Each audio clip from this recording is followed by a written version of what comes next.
जैसे ही मैंने आंखें खोलीं, मुझे अपने बगल में एक औरत की सांसों की आवाज सुनाई दी। वह आवाज हल्की, रुक रुक कर आने वाली और कांपती हुई थी। मैंने सिर घुमाया और खिड़की के बाहर से आती हल्की रोशनी में उसका चेहरा देखा। अंधेरे में भी वह बेहद खूबसूरत लग रही थी। उसकी कॉलर बोन पर पड़े बैंगनी निशान चौंकाने वाले थे। क्या हुआ था? बेल्ट से मारना, बोतल तोड़ना, एक औरत की चीखें, वे सारे घाव मैंने दिए थे। मेरा पुनर्जन्म हो गया था उसी नाम वाले एक आदमी के शरीर में। वह शराबी था, घरेलू हिंसा करने वाला था, किसी काम का नहीं था। मैं चेन जू शान, जो कभी 100 अरब युआन का बिजनेस लेजेंड था, आंखें खोलते ही इस टूटे हुए घर का मालिक बन गया था। एक सड़ा हुआ शराबी जो अपनी पत्नी को पीटता था। तुम जाग गए? क्या नींद नहीं आ रही? मैं तुम्हारे लिए चाय लाती हूँ। जरूरत नहीं, तुम सो जाओ। मेरी आवाज जितनी हो सके उतनी नरम थी, लेकिन वह डरे हुए खरगोश की तरह सिहर गई। उसके नंगे पैर ठंडे सीमेंट फ्लोर पर चलते हुए मैंने देखा। वह दरवाजे तक गई और आदत से मजबूर होकर पीछे मुड़ी। मेरी तरफ नहीं, बल्कि कोने में सो रही बेटी शुआंग की तरफ। अपनी बेटी की ओर डाली गई उस एक नजर में जो भावना थी, उसने मेरे उस दिल को भी जकड़ लिया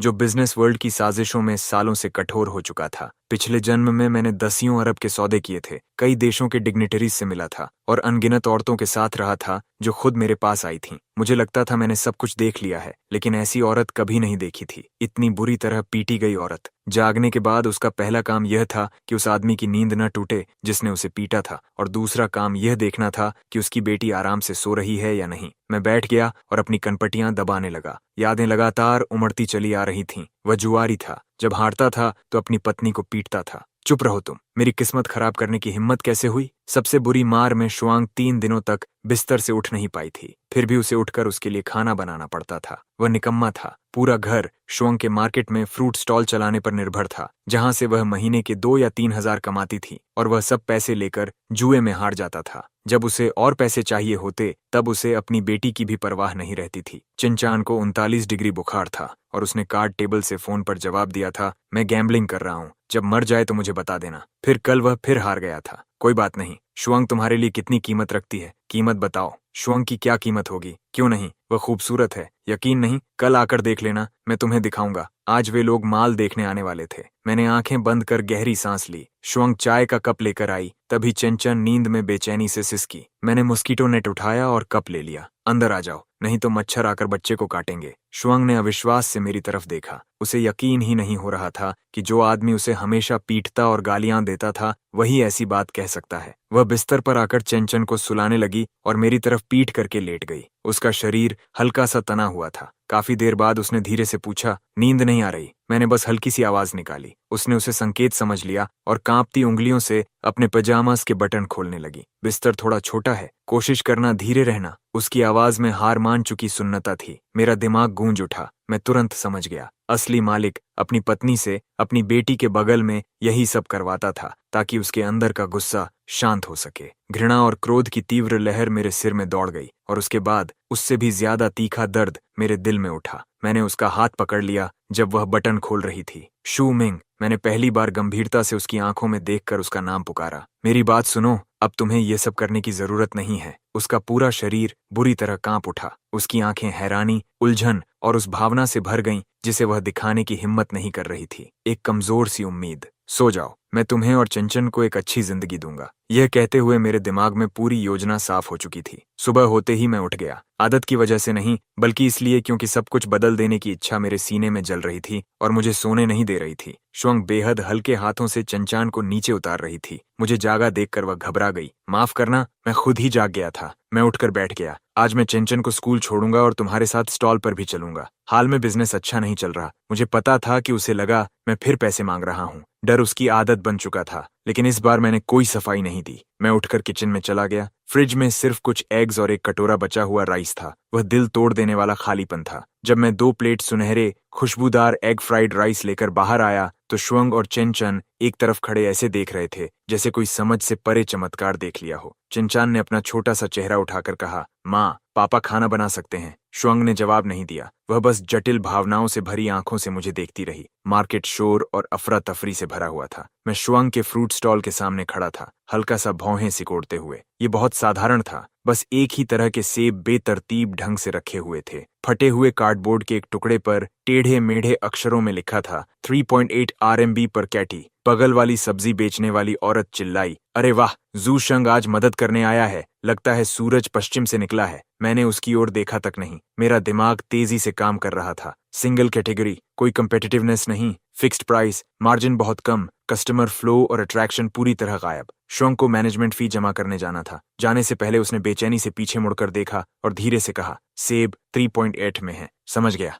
जाओ। वह हर कुछ कदम पर पीछे मुड़कर देखती हुई चली गई। मैं नीचे बैठ गया, पतले लाल प्लास्टिक बैग में से एक उठाया और हाथ में मरोड़ते हुए आसपास की भागदौड़ भरी भीड़ को देखने लगा। छोटे स्टॉल्स को पूरी तरह नजरअंदाज करते हुए अचानक डिमांड पैदा करने की एक योजना साफ हो गई। मैंने फेंके हुए डिब्बे से एक सख्त कार्डबोर्ड उठाया, जमीन पर पड़ा मार्कर उठाया और उस पर बड़े बड़े 2 वाक्य लिख दिए। फिर बिना हिचकिचाए 3.8 RMB वाला बोर्ड उतार फेंका और नया बोर्ड सबसे सामने रख दिया। बगल वाली आंटी झुककर देखने लगीं और फिर हैरानी से बोलीं, 20 युएन एक बैग, जितना चाहो खुद भरो। चैन जुशंग, क्या शराब पी पीकर पागल हो गए हो? तुम तो अपनी पैंट तक हार जाओगे। मैं धीरे से खड़ा हुआ और मुस्कुराकर बोला, आंटी, हिसाब सिर्फ लागत का नहीं होता। मुझे इस एक बैग से प्रॉफिट नहीं चाहिए। मुझे सबसे कम समय में इन्वेंट्री खाली करनी है, कैश फ्लो लाना है और इस मरे हुए स्टॉल को पूरी तरह जिंदा करना है। नया बोर्ड बहुत जल्दी असर दिखाने लगा। एक मध्यम उम्र का आदमी पास आया। बॉस, सच में 20 युएन एक बैग, जितना चाहो खुद भरो। हाँ, खट्टे तो नहीं है। मैंने आराम से एक सेब उठाया, चाकू से उसका टुकड़ा काटा और उसकी ओर बढ़ा दिया। छक्कर देख लो, मीठा है या नहीं,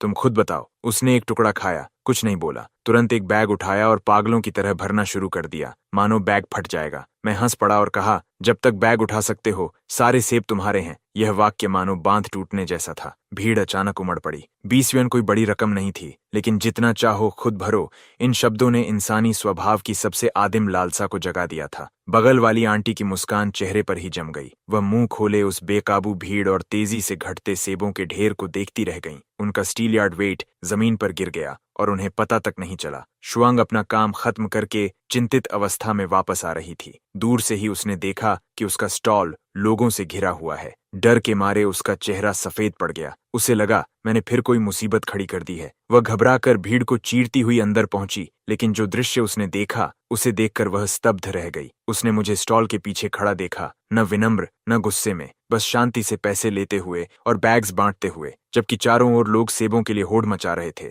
वे सेब जो पहले पूरे दिन में भी मुश्किल से बिकते थे, अब आंखों के सामने गायब हो रहे थे। जब उसकी नजर 20 युएन एक बैग, जितना चाहो खुद भरो वाले बोर्ड पर पड़ी, तो उसका चेहरा पीला पड़ गया। क्या तुम पागल हो गए हो? 20 युएन एक बैग, जितना चाहो खुद भरो? हम सब कुछ गंवा देंगे। उन्हें जितना भरना है भरने दो, फिर भी हम प्रॉफिट में हैं। देखो, उन्हें लग रहा है कि उन्हें बहुत बड़ा फायदा मिल रहा है। वे खुद दौड़ दौड़ कर हमें पैसे दे रहे हैं। वह स्तब्ध होकर लाइन में खड़े लोगों को देखती रही। हमने कितना बेच लिया? लगभग 500। 500? उसकी आंखें फैल गईं। वह मुझे ऐसे देख रही थी जैसे किसी अजनबी को देख रही हो। सेब लगभग खत्म हो चुके थे, लेकिन लाइन अभी भी लंबी थी। मैंने उससे कहा, स्टॉक भरवाओ। लाइन में खड़े लोग तुरंत चिल्लाने लगे, बॉस, और माल लाओ। शुआंग ने जल्दी से फोन किया। मेरे निर्देशों के अनुसार उसने पूरा ट्रकलोड मंगवा लिया। सप्लायर लाए खुद ट्रक लेकर आया। दृश्य देखकर उसने हैरानी से जीभ दबाई। जब तक हमने हिसाब पूरा किया, ट्रक का ज्यादातर माल बिक चुका था। लाई अपनी उंगलियां गिनते हुए बोला, हे भगवान, आज तो तुमने 1000 से ज्यादा कैटी बेच दिए होंगे। शुआंग को यकीन नहीं हो रहा था। कुल रेवेन्यू कितना हुआ? लगभग 400-300, मैंने जवाब दिया।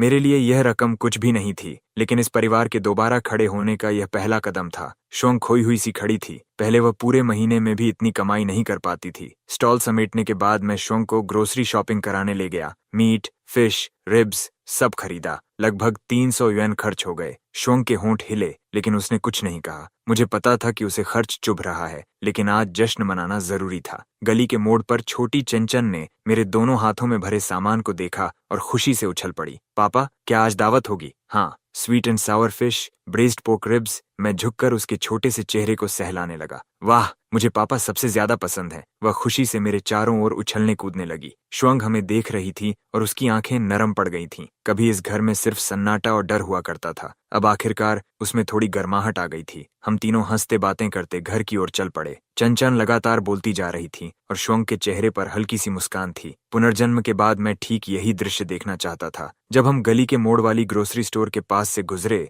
तो चांद ने अचानक मेरी शर्ट खींची। उसकी आंखें चमक रही थीं। उसने दुकान के अंदर रखे ग्लास टैंक की ओर इशारा किया। पापा, देखो, छोटी गोल्डफिश, कितनी लाल हैं, कितनी सुंदर। वे बस साधारण गोल्डफिश थीं, जिनकी कीमत कुछ युएन ही थी, लेकिन चान चान की नजरों में वे किसी अनमोल खजाने से कम नहीं थीं। ठीक है, पापा तुम्हारे लिए कुछ खरीदेंगे। श्वांग मुड़ी और बोली, मैं पहले घर जाकर सब्जियां धो देती हूँ, तुम दोनों जल्दी आ जाना। वह ग्रोसरी का सामान उठाकर लगभग 1 दर्जन मीटर दूर उस जर्जर टावर बिल्डिंग की ओर तेजी से चल दी। मैं चान चान को गोद में लिए ग्रोसरी स्टोर में गोल्डफिश चुन रहा था, तभी मेरी नजर घर के दरवाजे के पास खड़े कुछ लोगों पर पड़ी। वे श्वांग के आसपास मंडरा रहे थे और उसका रास्ता रोके हुए थे, जबकि वह दरवाजा खोलने की कोशिश कर रही थी। मेरा दिल डूब गया। श्वांग साफ तौर पर घबरा गई थी। वह एक कदम पीछे हटी और सतर्क नजरों से उन्हें देखने लगी। सुनहरे बालों वाला लड़का बेहुदा मुस्कान के साथ आगे बढ़ा। बस याद दिलाने आए हैं भाभी, तुम्हारा आदमी चेन ज़ुशंग कल रात ताश में हार गया था। उसने तुम्हें कर्ज चुकाने के लिए गिरवी रखा है। अपने भाइयों को थोड़ा मजा लेने दो। श्वांग का शरीर जैसे अचानक ढीला पड़ गया। उसके हाथों से ग्रोसरी का सामान जमीन पर गिर गया।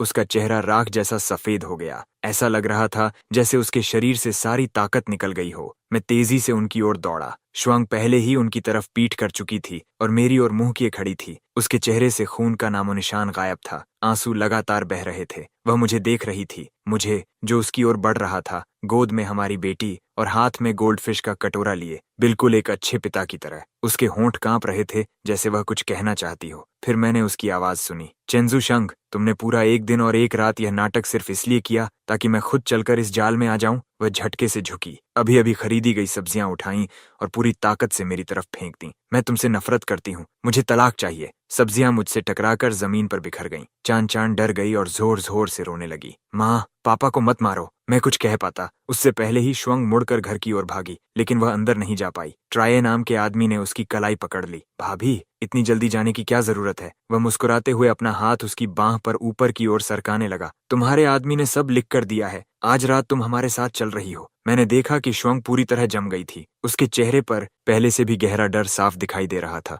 उसी क्षण मेरे अंदर कुछ फट पड़ा। उसे छोड़ दो। जब मेरी आवाज ठंडी हुई तो उसमें उस इंसान की धार थी जिसने 10 साल बिजनेस वर्ल्ड में संघर्ष करते हुए बिताए थे। इन गुंडों ने कभी ऐसी आवाज का सामना नहीं किया था। मैंने ट्राये के चेहरे पर जोरदार थप्पड़ मारा। वह कई कदम पीछे लड़खड़ा गया और उसके मुंह के कोने से खून निकल आया। वह अपना चेहरा पकड़कर स्तब्ध खड़ा रह गया। सब लोग हैरान थे। वह फिर मुझ पर झपटा और मुक्का चलाया। मैं एक तरफ हट गया, उसका वार बचाया और उसके पेट में जोरदार लात मारी। वह चीखता हुआ पीछे जा गिरा और जमीन पर तड़पने लगा। बाकी तीनों गालियां देते हुए मेरी ओर दौड़े। मैं बिजली की तरह हरकत करने लगा। थ्रोज, ब्रेक्स, नी स्ट्राइक्स और वे फाइटिंग टेक्निक्स जो मैंने पिछले जीवन में सीखी थीं, हर वार बिल्कुल सही जगह पड़ा। 1 मिनट से भी कम समय में चारों जमीन पर पड़े कराह रहे थे। मेरे पीछे से चान चान की आवाज आई। उसने अपनी छोटी मुट्ठी हवा में उठाई हुई थी। पापा, बुरे लोगों को मारो। ये श्वांग ने एक शब्द भी नहीं कहा। मैं ट्राये के पास गया, उसके सीने पर पैर रखा और नीचे झुककर उसे देखा। सुनो, मैंने जुआ छोड़ दिया है। पुराने हिसाब खत्म।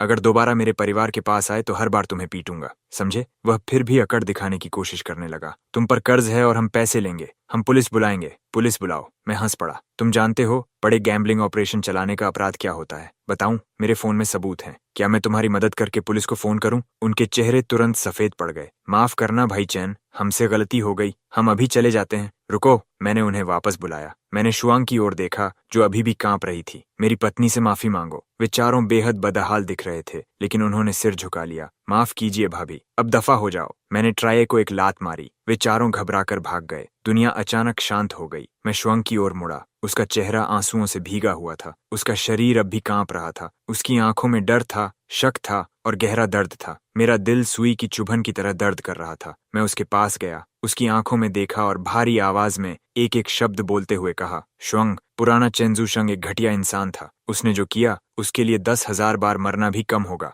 मैं यह उम्मीद नहीं करता कि तुम मुझे तुरंत माफ कर दोगी। बस मुझे एक और मौका दे दो। मैं अपनी जान की कसम खाता हूँ, आज के बाद अगर मैंने तुम्हें और चेन चन को जरा सा भी दुख दिया तो मेरी मौत बहुत बुरी हो। श्वांग मुझे देखती रही। उसके गालों पर बड़े बड़े आंसू बह रहे थे। उसके होंठ हिले। आखिरकार वह रोते हुए चिल्लाई, चेन ज़ुशंग, तुम हरामजादे हो। मैं अब कभी तुम पर भरोसा नहीं करूंगी। ये कहकर उसने चेनचान का हाथ पकड़ा, घर के अंदर चली गई और दरवाजा जोर से बंद कर दिया। लेकिन उसने दोबारा तलाक की बात नहीं की। मेरे लिए इतना ही काफी था। मैं किचन में गया और जल्द ही स्वीट एंड सावर फिश तथा ब्रेज्ड पोर्क रिब्स की खुशबू पूरे घर में फैल गई। मैं खाना लेकर बेडरूम के दरवाजे तक गया और दस्तक दी। खाना तैयार है, गुस्से में रहकर बच्चे को भूखा मत रखो, मैं लिविंग रूम में सो जाऊंगा। मैं ट्रे नीचे रखकर मुड़ गया। अंदर से चेन चान की छोटी सी आवाज आई, माँ कितनी अच्छी खुशबू आ रही है। थोड़ी देर बाद मुझे चॉपस्टिक्स और बोल्स की हल्की आवाज सुनाई दी। मैं सख्त सोफा पर लेट गया और छत को देखने लगा। रास्ता लंबा था, लेकिन दिशा पहले कभी इतनी साफ नहीं थी। मुझे उन्हें सुरक्षित रखना था, इस परिवार को सच में फिर से अच्छा बनाना था।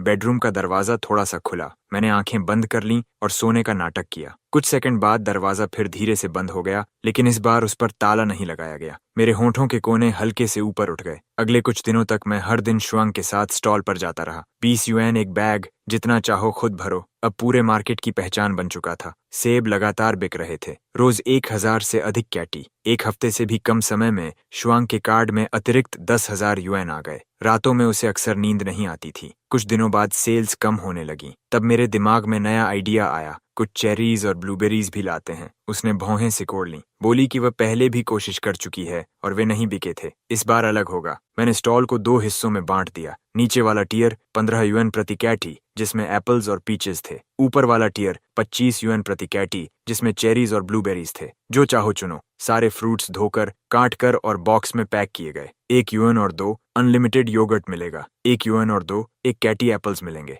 नया स्टॉल साफ सुथरा और व्यवस्थित था, जो उस बिखरे हुए मार्केट में सबसे अलग दिखाई देता था। उस दिन टर्नओवर 3000 युएन से भी ऊपर चला गया। लेकिन मुझे इससे भी ज्यादा खुशी इस बात की हुई कि लो टियर फ्रूट्स से ज्यादा लोगों ने हाई टियर फ्रूट्स खरीदे। स्टॉल बंद करते समय शुआंग खुद को रोक नहीं पाई और पूछ बैठी, ऐसा क्यों? मैंने उसकी ओर देखकर मुस्कुराते हुए कहा, क्योंकि महंगी चीज लोगों को यह महसूस कराती है कि उन्हें और भी बड़ा फायदा मिल रहा है। सिर्फ 10 युएन ज्यादा देकर प्रीमियम सिलेक्शन में से जो चाहो ले सकते हो। कौन लालच में नहीं आएगा? बिजनेस लोगों के दिमाग के साथ खेलना होता है। उसने डांटने के अंदाज में कहा, तुम हमेशा इतने चालाक क्यों रहते हो? लेकिन उसके होंठों के कोने अपने आप ऊपर उठ गए। उस हफ्ते हमने फिर 10,000 युएन कमाए। धीरे धीरे उसकी नजरों में मेरे लिए फिर से कुछ रोशनी लौटने लगी। उस दिन जब हम चंचान को स्कूल से लेने गए तो गेट के पास एक आदमी खड़ा दिखाई दिया। उसके शरीर पर शानदार सूट था। वह शुआंग का बड़ा भाई शूहाई था। भैया! शुआंग खुशी से उसकी ओर दौड़ी। शूहाई ने मुश्किल से उसकी ओर देखा। उसकी नजरें चाकू की तरह मेरी तरफ घूम गईं।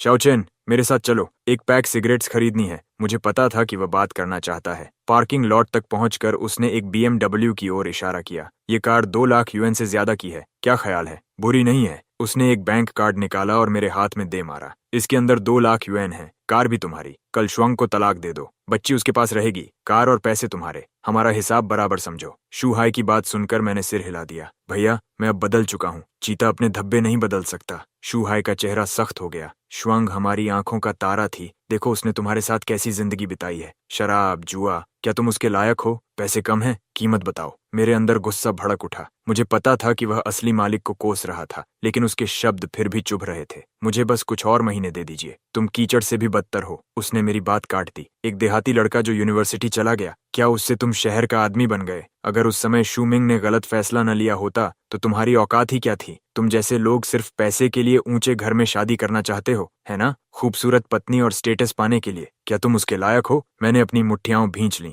फिर धीरे धीरे उन्हें ढीला छोड़ दिया। मैं एक किसान का बेटा हूँ और एक रसोइया हूँ जिसने तुम्हारे परिवार को शर्मिंदा किया है। लेकिन मुझे पैसों से खरीदने की कोशिश मत करो। तुम नहीं कर सकते। मुझे 3 महीने दो। मैं 1 मिलियन युएन कमाकर दिखाऊंगा। उसके बाद मुझसे बात करना। शूहाई एक पल के लिए स्तब्ध रह गया, फिर ऐसे उपहास भरी हंसी हंसा मानो उसने दुनिया का सबसे मजेदार मजाक सुन लिया हो। मैंने और कुछ नहीं कहा, मुड़ा और घर लौट आया। घर पहुंचने पर शुआंग थोड़ी चिंतित दिखाई दी और मेरे पास आकर खड़ी हो गई। कुछ नहीं भैया, बस मुझे प्रोत्साहित कर रहे थे। मैंने मुस्कुराकर झूठ बोला। उसे यकीन नहीं हुआ, लेकिन उसने आगे कुछ नहीं पूछा। शूहाई रात के खाने के लिए रुक गया। खाने की मेज पर बैठकर उसने कमरे के पुराने फर्नीचर पर नजर डाली और भौहें सिकोड़ लीं। अब भी यह कबाड़ रखा हुआ है? तुम्हें डर नहीं लगता कि लोग हंसेंगे? मैं कुछ कहने ही वाला था कि शुआंग ने मेज के नीचे मेरा हाथ हल्के से खींच लिया। फिर उसने अपने भाई से धीरे से कहा, भैया, जू शंग सच में बदल गया है। उसने मुझे बहुत अच्छे आइडियाज दिए हैं। हमने कुछ पैसे भी कमाए हैं। शूहाई ने ठंडी हंसी छोड़ी और कोई जवाब नहीं दिया। तभी उसका फोन बजा।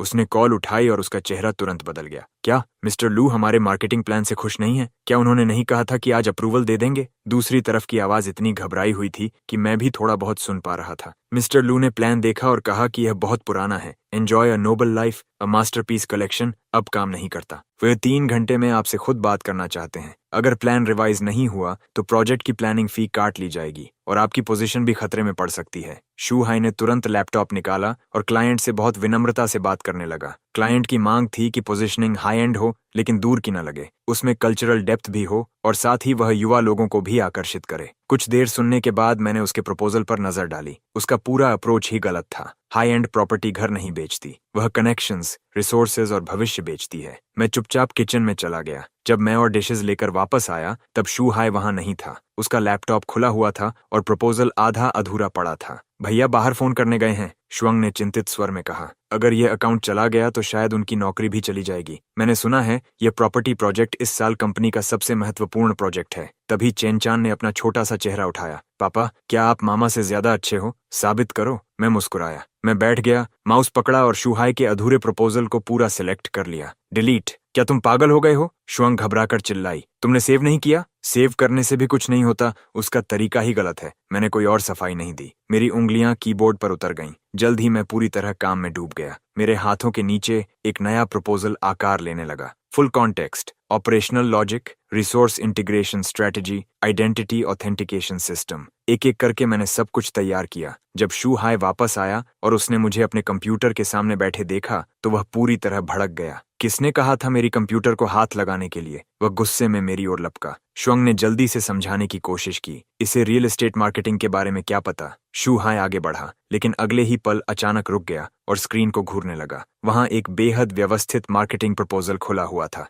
फिर उसकी आंखें फैल गईं। मेरा ओरिजिनल प्लान कहाँ है? डिलीट कर दिया। उसका पूरा शरीर कांप उठा। तुम्हें पता है मैंने उस पर कितनी रातें जागकर काम किया था? तभी उसका फोन बजा। डेडलाइन आ चुकी थी। स्क्रीन पर लगभग पूरा हो चुका नया प्रपोजल देखकर उसके चेहरे के भाव बदल गए। आखिरकार उसने दांत भींचे और सेंड दबा दिया। फिर मेरी ओर घूरते हुए बोला, अगर तुम्हारी वजह से यह डील गई तो बात यहीं खत्म नहीं होगी। अभी रिजल्ट नहीं आया था। मैंने अपना पानी का गिलास उठाया और एक घूंट लिया। 10 मिनट भी नहीं बीते थे कि उसका फोन फिर बज उठा। उसने कॉल उठाई, कुछ देर सुना। उसके होंठ हल्के से फड़के, फिर उसने फोन रख दिया और जटिल भावों से मेरी ओर देखने लगा। उसने कंप्यूटर उठाया और बाहर की ओर चल पड़ा। मैं कंपनी जा रहा हूँ, वापस आकर तुमसे निपटूंगा। मैं हल्का सा मुस्कुराया। मुझे पता था कि वह किस चीज का सामना करने वाला है। उस प्रपोजल में जो कॉन्सेप्ट्स थे वे उसके स्तर के व्यक्ति की समझ से कहीं आगे थे। और सचमुच कुछ ही देर बाद मेरा फोन बजा। दूसरी तरफ शू हाई था। उसकी आवाज में इस बार थोड़ा संकोच था। चेंजू, क्या तुम अभी मेरी कंपनी आ सकते हो? मिस्टर लू जिद कर रहे हैं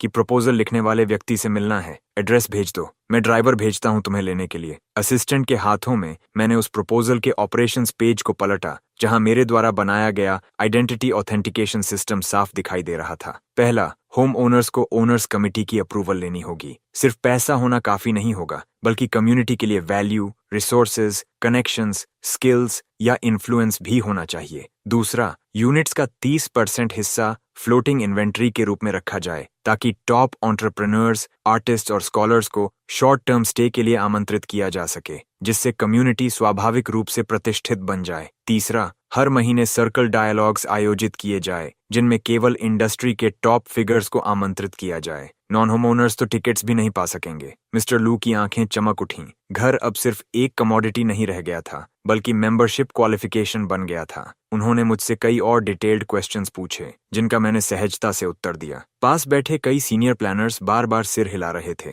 बहुत अच्छा। मिस्टर लू खड़े हुए और मुझे ध्यान से देखने लगे। मार्केटिंग डायरेक्टर की पोजीशन खाली है। सालाना सैलरी 500,000 युएन। क्या दिलचस्पी है? 500,000 युएन। मैंने महसूस किया कि शू हाई की सांस एक पल को अटक गई। मैं मुस्कुराया और सिर हिला दिया। मुझे अपनी पत्नी की स्टॉल में मदद करनी है। फिलहाल फुल टाइम जॉब के बारे में नहीं सोच रहा। मिस्टर लू कुछ क्षण के लिए चौंक गए। मैं आगे बोला, लेकिन अगर मुझे एक बात कहने की अनुमति हो, कहिए। इस प्रॉपर्टी की प्राइसिंग बहुत कंजर्वेटिव है। कमरे का माहौल अचानक भारी हो गया। शू हाई ने चुपके से मेरी बांह खींची। मिस्टर लू ने आंखें सिकोड़ लीं। मिस्टर चेन, आपका क्या मतलब है? अगर मैं गलत नहीं हूं तो आपकी ओपनिंग प्राइस 85,000 युएन प्रति स्क्वायर मीटर रखने की योजना है, सही? सही। मैं सुझाव देता हूं कि इसे 120,000 युएन से ऊपर ले जाया जाए। मीटिंग रूम में हैरानी की आवाजें गूंज उठीं। कुछ लोग तो तुरंत सिर हिलाने लगे। मिस्टर लू गंभीर स्वर में बोले, मिस्टर चेन, शायद आप मार्केट को नहीं समझते। इस इलाके में 90,000 युएन से ऊपर बेचना मुश्किल है। अभी की स्थिति यही है। मैं खिड़की के पास गया और प्रोजेक्ट के पूर्वी हिस्से में मौजूद खाली जमीन की ओर इशारा किया। पहला, पिछले हफ्ते डेवलपमेंट एंड रिफॉर्म कमीशन की मीटिंग मिनट्स में ईस्टर्न न्यू टाउन में रेल ट्रांजिट नेटवर्क विस्तार का उल्लेख किया गया था। दूसरा, पिछले महीने कंस्ट्रक्शन सिस्टम सिंपोजियम में नए मेयर ने नई डेवलपमेंट जोन्स और मेन सिटी के बीच ट्रैवल टाइम कम करने पर जोर दिया था। तीसरा, प्लानिंग ब्यूरो की वेबसाइट पर हाल ही में ईस्टर्न एरिया का लैंड यूज मैप अपडेट हुआ है। आपके प्रोजेक्ट के पूर्व में मौजूद प्लॉट को रिजर्व्ड लैंड से बदलकर ट्रांसपोर्टेशन फैसिलिटी लैंड कर दिया गया है। मीटिंग रूम पूरी तरह शांत हो गया। हर कोई मुझे घूर रहा था। इन सभी बातों को जोड़िए, फिर नए मेयर का रिज्यूम देखिए। अपने पिछले पद नानचू डिस्ट्रिक्ट में उनका पहला बड़ा कदम सबवे एक्सटेंशन कंस्ट्रक्शन को आगे बढ़ाना था। मेरा अनुमान है कि 6 महीने के भीतर सबवे एक्सटेंशन प्लान की घोषणा कर दी जाएगी और स्टेशन सबसे अधिक संभावना आपके प्रोजेक्ट के पूर्व में बनेगा। मिस्टर लू तुरंत खड़े हो गए। आपको कितना यकीन है? 70%, मैंने शांत स्वर में कहा। लेकिन 50% भी हो तो दांव लगाने लायक है,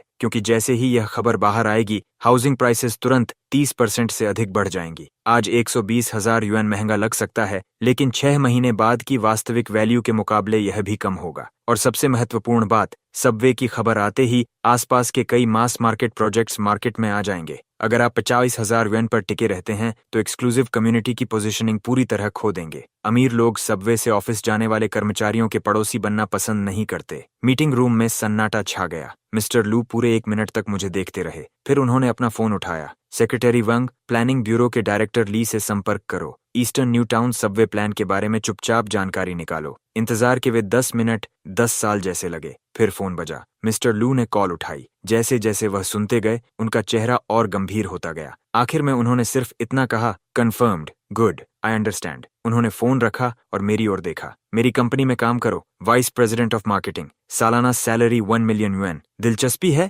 मैंने शू हाई का चेहरा देखा। वह पूरी तरह लाल हो चुका था। उसका पूरा शरीर तन गया था, लेकिन मैंने फिर भी सिर हिला दिया। दिलचस्पी नहीं है। मैं फुल टाइम जॉब नहीं करना चाहता। मैं अपने परिवार के साथ ज्यादा समय बिताना चाहता हूँ। मिस्टर लू ने मुझे काफी देर तक देखा, फिर हल्के से मुस्कुराए। हर किसी की अपनी पसंद होती है, लेकिन इस प्रोजेक्ट में मैं फिर भी तुम्हारी भागीदारी चाहता हूँ। फी की कोई सीमा नहीं है। मैंने शू हाई की ओर देखा। असल में शू हाई फंडामेंटल्स को अच्छी तरह समझता है। वह प्लान के कोर कॉन्सेप्ट्स भी समझ चुका है। मिस्टर लू उनके साथ काम कर सकते हैं। शू हाई स्तब्ध रह गया। उसने मेरी ओर देखा। उसकी आंखें अविश्वास से भरी हुई थीं। मिस्टर लू ने कुछ देर सोचा और आखिरकार सिर हिला दिया। ठीक है, ये प्रोजेक्ट मैं तुम दोनों के हवाले करता हूँ। कंपनी से बाहर निकलते समय शू हाई अब भी ऐसे लग रहा था जैसे किसी सपने में हो। उसने अचानक पूछा, तुमने सालाना 1 मिलियन युएन ठुकरा दिए और सबवे वाली बात सच में खुद एनालाइज की थी? सारी जानकारी सामने ही थी। मैंने कहा, फ्रूट स्टॉल को मेरी जरूरत है। वह कुछ सेकंड तक चुप रहा, फिर हल्की कांपती आवाज में बोला, तुम जानते हो 1 मिलियन का मतलब क्या होता है? मैंने 8 साल काम किया और अभी उसकी आधी कमाई तक पहुंचा हूं। भैया, अगर ये डील सफल हो गई तो तुम कंपनी के हीरो बन जाओगे। तुम्हारे लिए आगे का रास्ता बहुत चौड़ा हो जाएगा। मैं कार में बैठ गया और निकल पड़ा। रियरव्यू मिरर में मैंने उसे लंबे समय तक वहीं खड़े मुझे जाते हुए देखते पाया। रात के खाने पर शू हाई फिर आया। मैंने अपना कप उठाया। इस बार शराब नहीं, चाय थी। भैया, मैंने पहले जो भी घटिया काम किए उनके लिए मैं दिल से माफी चाहता हूँ। शुआंग स्तब्ध रह गई। उसके चॉपस्टिक्स हवा में ही रुक गए। मुझे पता था वह क्या सोच रही थी। पुराना चेन ज़ुशंग कभी माफी नहीं मांगता था। वह तो और भी बुरा व्यवहार करता। शू हाई ने असहज होकर नजरें फेर लीं। शुआंग ने पहले उसकी तरफ देखा, फिर मेरी तरफ, और अचानक बोली, भैया, क्या आपने फिर इन्हें कुछ कहा? मैं मुस्कुराया। भैया, बस मुझे जिम्मेदार बनने की याद दिला रहे थे। शुआंग ने चॉपस्टिक्स नीचे रख दी और गंभीरता से शू हाई की ओर देखा। भैया, ये मेरी पसंद थी। ये मेरी जिंदगी का रास्ता है। चाहे फल कितना भी कड़वा हो, मैं उसे खुद खाऊंगी। अगर आप सच में मेरी परवाह करते हैं तो ऐसी बातें कहना बंद कर दीजिए जो मेरी जिंदगी को और मुश्किल बनाती हैं। रोशनी के नीचे उसकी आंखों में ऐसा दृढ़ निश्चय था जो कभी पीछे नहीं हटता। शू हाई ने अपना कप उठाया और एक ही बार में खाली कर दिया। उसने गहरी सांस ली, कुछ नहीं कहा, जल्दी जल्दी खाना खाया और चला गया। उसे विदा करके जब मैं वापस लौटा तो देखा शुआंग मुझे देख रही थी। आज तुम कुछ अलग लग रहे हो। कैसे? मैं समझा नहीं सकती। उसने सिर हल्का सा टेढ़ा किया। बस ऐसा लगता है जैसे बहुत लंबा बुरा सपना आखिरकार खत्म हो गया हो। देर रात में हमेशा की तरह लिविंग रूम में सोफा तैयार कर रहा था। शुआंग बेडरूम से अपना ब्लैंकेट लेकर बाहर आई। दरवाजे पर रुककर उसने पीछे मुड़कर मुझे देखा। सोफा पर सोना आरामदायक है? उसने होंठ काटे, हल्का सा मुस्कुराई, फिर मुड़कर कमरे में वापस चली गई। इस बार दरवाजा बंद नहीं हुआ। अगली सुबह शुआंग चेन चान को लेकर अपने माता पिता से मिलने चली गई। मैं घर पर बैठकर हिसाब किताब देख रहा था और अगले कदम की योजना बना रहा था। दोपहर के करीब मेरा फोन बजा। मैंने उठाया। दूसरी तरफ शुआंग थी। उसकी आवाज आंसुओं से भरी हुई थी। पीछे बहुत शोर था। जूशंग, जल्दी सिटी पीपल्स हॉस्पिटल आओ। चान चान को अचानक सांस लेने में दिक्कत हो रही है।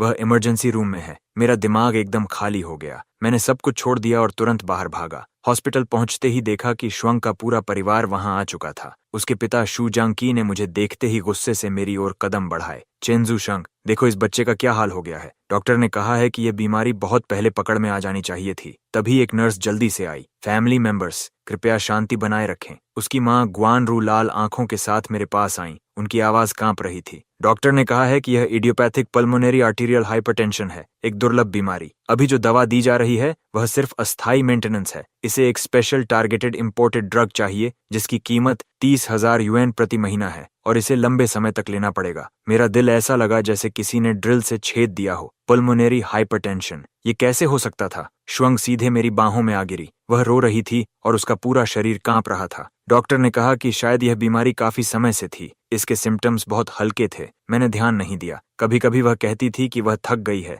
मैंने सोचा बस खेलने से थक गई होगी, अब रोने से क्या फायदा। शू जांकी की आवाज कठोर थी। दवा के लिए पैसे चाहिए, 30,000 युएन हर महीने। क्या तुम दे सकते हो? क्वान रू ने अपनी बेटी की ओर देखा। मंगमंग, माँ की बात सुनो, तलाक ले लो। चंचान की दवा का खर्च शू फैमिली उठाएगी। श्वंग ने हैरानी से सिर उठाया। माँ, आप क्या कह रही हैं? क्या तुम अब भी उसके साथ दुख झेलना चाहती हो? बच्चे को देखो। ग्वान रू भी रो रही थी। ये दवा बंद नहीं की जा सकती। अगर बंद हुई तो बीमारी बहुत तेजी से बिगड़ जाएगी। श्वंग ने इमरजेंसी रूम के बंद दरवाजे की ओर देखा। उसकी आंखों से आंसू लगातार बह रहे थे, लेकिन अगले ही पल उसने जोर से अपना चेहरा पोंछा और सीधी खड़ी हो गई। माँ, मैंने आपसे कहा था, ये मेरी पसंद थी, ये मेरा रास्ता है। चाहे कितना भी मुश्किल हो, हम खुद इसे संभालेंगे। तुम संभालोगी? शू जंकी गुस्से से चिल्लाया। हर महीने 30,000 युएन से ज्यादा और पता नहीं कितने समय तक। मैं आगे बढ़ा, श्वंग को अपने पीछे करते हुए शू जंकी के सामने खड़ा हो गया। पैसों का इंतजाम हो जाएगा, इसकी चिंता मत कीजिए। इंतजाम? कैसा इंतजाम? शू हाय भी खुद को रोक नहीं पाया। मिस्टर लू ने तुम्हें सालाना 1 मिलियन युएन की नौकरी दी थी और तुमने ठुकरा दी। मेरे पास अपने तरीके हैं। मैंने उसकी बात बीच में ही काट दी। चेनचान हमारी बेटी है,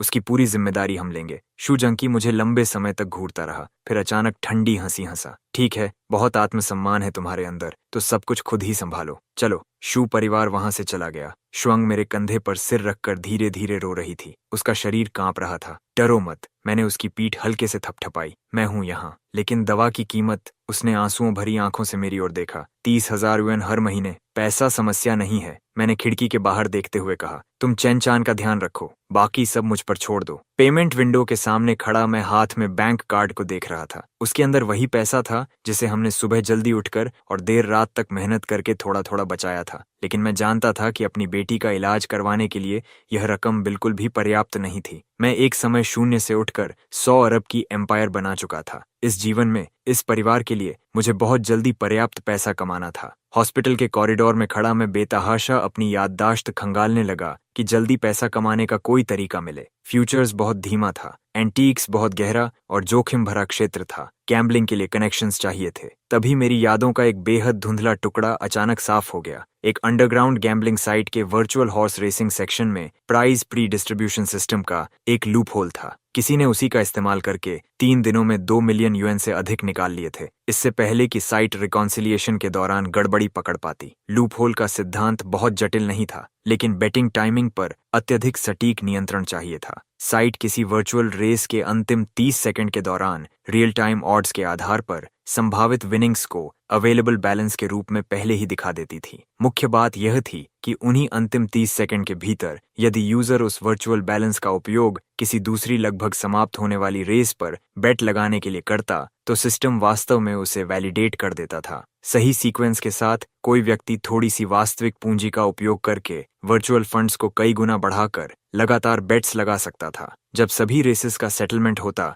तो अंतिम बेट जीतने की स्थिति में प्रॉफिट वास्तविक होता। सरल शब्दों में, जैसे कसीनो में आपने 100 लगाए और डीलर आपको जीतने से पहले ही 1000 चिप्स देकर कह दे यह शायद तुम्हारे होने वाले हैं। फिर आप उन्हीं 1000 चिप्स से दूसरी टेबल पर बेट लगाकर जीत जाओ और कैसीनो को उसे मानना पड़े। और मुझे इस लूप होल की specific operation window, triggering conditions और डिटेक्शन से बचने के तरीके याद थे। Lucky horse racing, virtual races, प्रत्येक रेस 3 मिनट की। मैंने गहरी सांस ली। पहला कदम, एक नया अकाउंट रजिस्टर करना रैंडमली जेनरेटेड यूजर नेम के साथ। दूसरा कदम, डिपॉजिट। साइट कई obscure layered third party payment channels को सपोर्ट करती थी। मैंने छोटे छोटे बिखरे डिपॉजिट्स वाला एक तरीका चुना। 5 मिनट बाद 5,000 यूएन प्रिंसिपल अकाउंट में पहुंच गया। Account balance 5,000। समय दोपहर 2:40। पहली वर्चुअल हॉर्स रेस शुरू हुई। मैंने हॉर्स नंबर 3 पर 1,000 यूएन लगाए। ऑड्स 2.5। रेस सिमुलेशन आगे बढ़ी। 40 सेकंड बाकी थे। हॉर्स नंबर 3 5वें स्थान से दूसरे स्थान पर पहुंच गया। फिर सिस्टम इंटरफेस के नीचे दाईं ओर मेरा अवेलेबल बैलेंस अचानक फ्लिकर हुआ और 4,000 से बदलकर 5,500 हो गया। उसने 1,000 यूएन बेट से मिलने वाले संभावित 500 यूएन प्रॉफिट को पहले ही जोड़ दिया था, लेकिन मैंने कोई कदम नहीं उठाया। ये सामान्य डिस्प्ले था, अभी लूप होल नहीं। हॉर्स नंबर 3 बहुत कम अंतर से जीत गया। रियल सेटलमेंट प्रॉफिट में 500 यूएन। Account balance 6,500 UN. दूसरी रेस दोपहर 2:43। मैंने क्विनेला पर 2,000 यूएन लगाए, यानी पहले 2 हॉर्सेस का अनुमान लगाया। ऑड्स 3.2। 30 सेकंड बाकी रहते सिस्टम ने फिर पोटेंशियल विनिंग्स पहले ही दिखा दिए। मेरा बैलेंस 4,500 से बढ़कर 11,400 हो गया। 4,500 प्लस 2,000 x 3.2 11,400। यही मुख्य बिंदु था। रेस खत्म होने में 25 सेकंड बाकी थे। मैंने तुरंत दूसरी वर्चुअल फुटबॉल मैच पर स्विच किया, जो समाप्त होने वाली थी। मैंने पूरे 11,400 यूएन बैलेंस से बेट लगाया कि अंतिम 5 मिनट में एक गोल होगा।